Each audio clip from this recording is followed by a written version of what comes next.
Are you thinking of doing some online dating over 60? I know I was, and that's how I met my husband.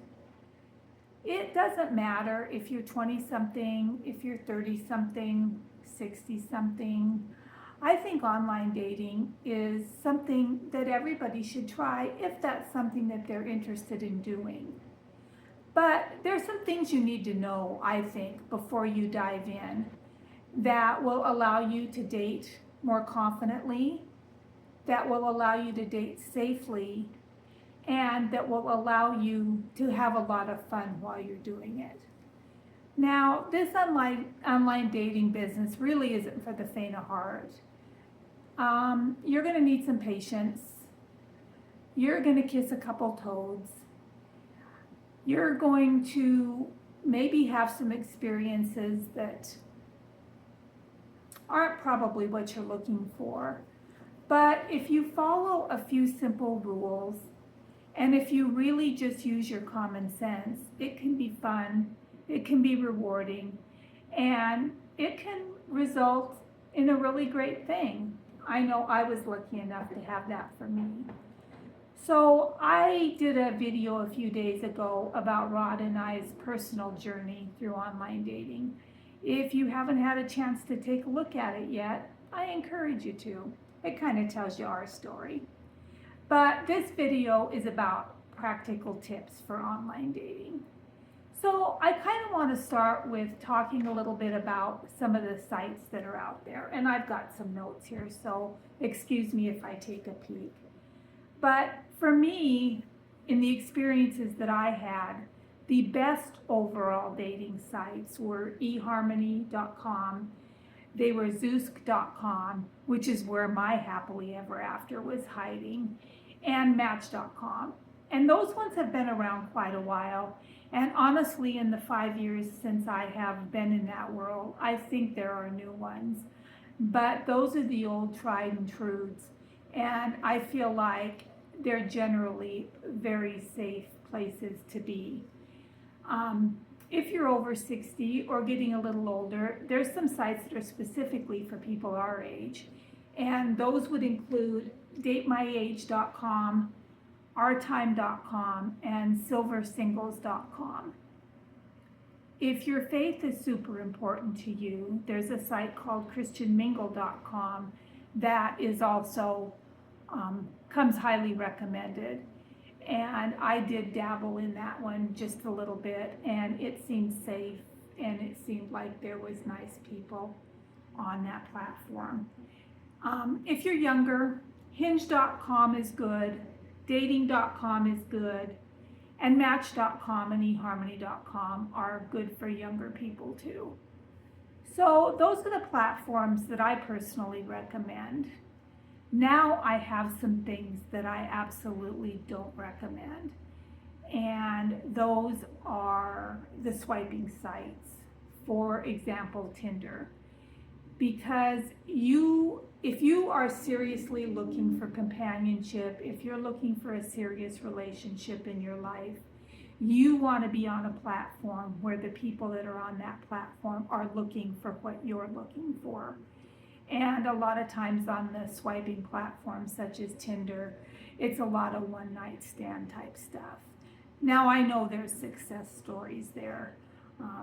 I've known some couples that have met, younger couples that have met on Tinder, and they're married and happily so with families. But for the most part, with those kind of sites, you're going to get what you're looking for. And I don't think there's the level of seriousness in finding a match on those. So personally, if you're serious, I would avoid them. And the other type of website that I personally think you should avoid are the free websites.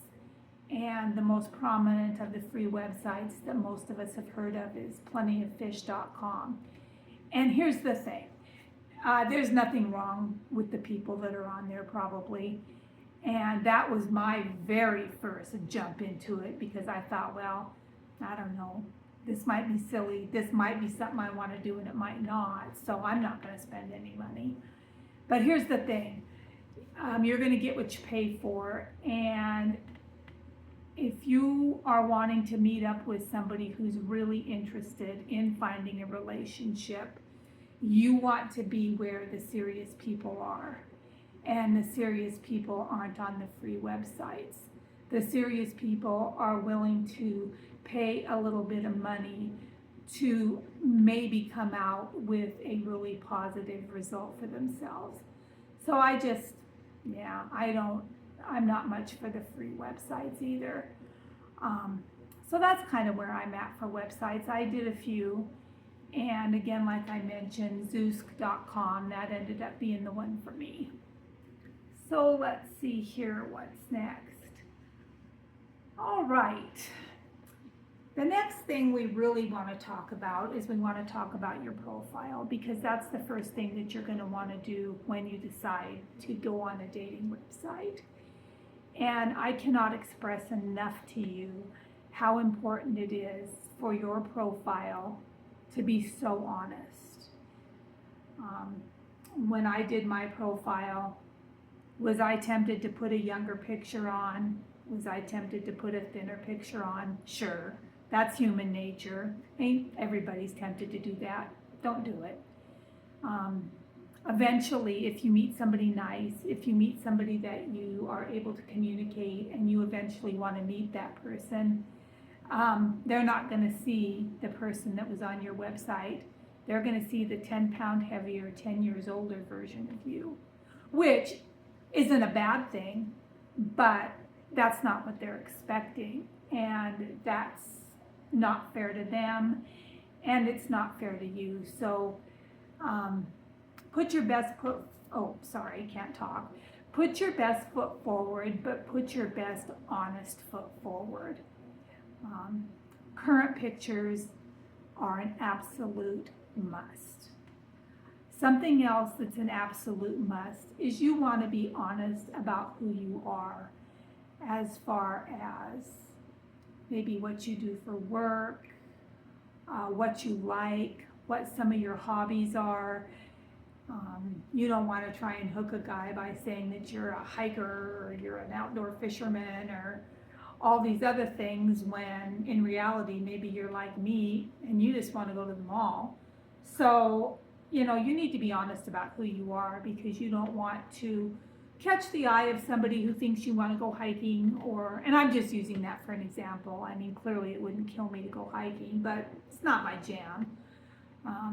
I never told a single guy that I was interested in camping, because I'm not. You want to be honest about who you are. You don't want to give out any type of personal information whatsoever. Never a last name, never a address, never a phone number, never anything that's super personally identifiable. There's plenty of time for that later if you meet somebody and you develop a relationship with them and you reach a place of comfort with them where you can trust them with that kind of information. And at that point, it usually comes off the site and becomes a personal situation anyway. So just be really careful with your profile, but please, please be honest, because, they're going to see you. So you might as well represent yourself as you are.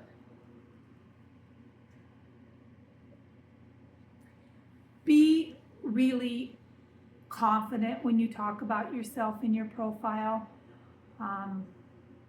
That's something I don't have a problem with. I think some people do.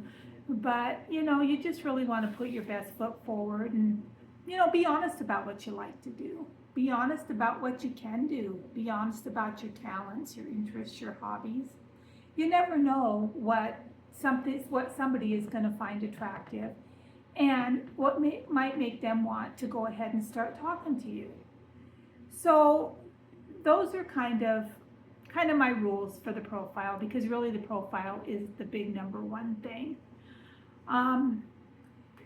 Now, on the other side of the aisle, you're also going to be looking at somebody else's profile. And you don't have any way of knowing if they're an honest person.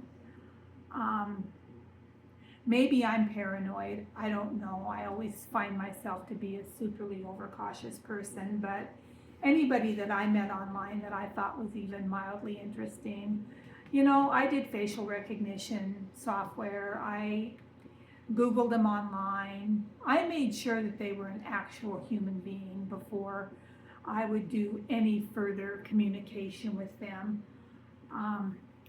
And you need to be really careful about somebody who wants to get interested and wants to get something going right away. That's a huge red flag.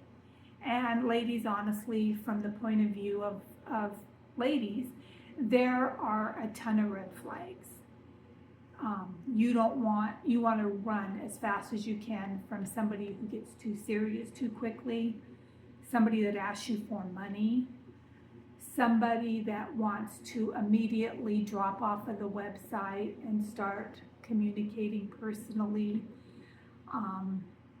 somebody that all of a sudden has all these horrific family problems, somebody whose wallet was stolen.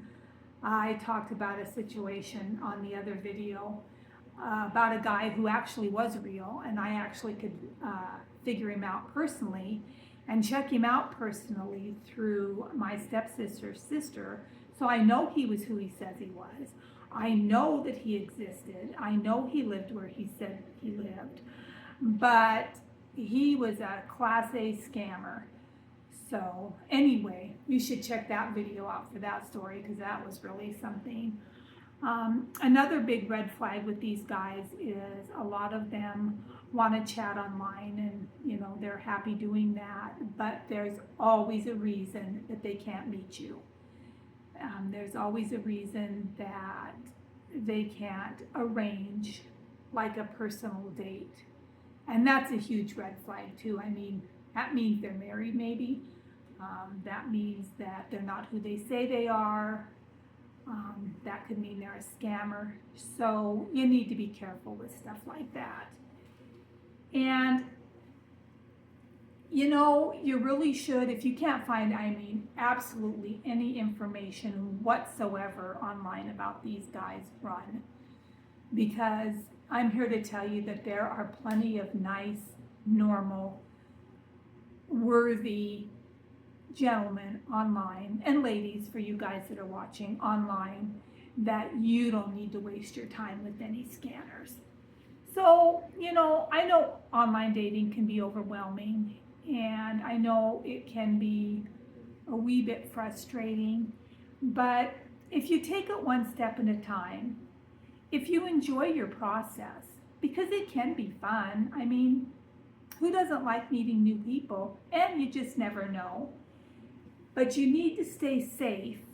You need to stay honest. You need to stay true to yourself. And this is a big one, ladies. Absolutely know your worth. You don't need to settle for anything less than exactly what you want. You're in the driver's seat on this deal, and you need to make the choices that are right for you. So, online dating is not just for 20-somethings.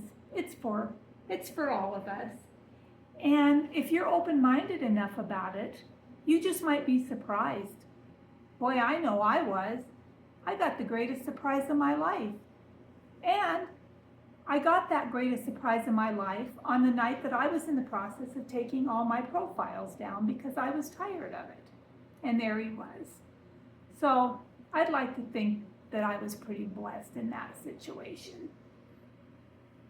So if you want to try online dating, or if you just like talking about relationships, style, random fun things, refusing to disappear at age 65, if you feel like you're 65 going on 28 some of the times, you should subscribe. You should hang out, because we have a good time here.